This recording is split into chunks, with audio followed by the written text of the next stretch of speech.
Hello viewers, আসসালামু আলাইকুম। আমি সৌরভ, টেকনো উইনফুল টেলিকমের পক্ষ থেকে। আমি কিন্তু আজকে আপনাদের জন্য নিয়ে আসছি বিশাল সুখবর। যারা টেকনো ফোন পারচেস করতে চাচ্ছেন কিন্তু আপনাদের হাত খালি, আপনারা কিস্তিতে নিতে যাচ্ছেন, তাদের জন্য কিন্তু একদম সুবর্ণ সুযোগ নিয়ে আসছি। যারা ঢাকার মধ্যে আছেন শুধু তাদের জন্য কিন্তু এই অফারটা থাকবে।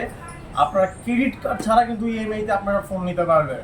শুধুমাত্র আপনার ভোটার আইডি কার্ড, আপনার original voter ID card, trade licence, অথবা আপনার জব হোল্ডার আইডি কার্ড, অথবা যদি আপনি ড্রাইভিং লাইসেন্স থাকে আপনার, তাহলে কিন্তু আপনি খুব সহজেই আমাদের কাছ থেকে আপনি ডাউন পেমেন্টে ফোন নিতে পারবেন। শুধুমাত্র ঢাকার যারা আছে তারাই কিন্তু এই অফারটি পেয়ে যাবেন। টেকনোর যে কোনো অফিসিয়াল ফোন কিন্তু আপনারা একমাত্র টেকনো উইনফুল টেলিকমের মাধ্যমেই কিন্তু আপনারা ক্রেডিট কার্ড ছাড়াই আপনারা কিস্তিতে পেয়ে যাবেন। একদম কিন্তু আমাদের অফারটা কিন্তু লিমিটেড থাকবে।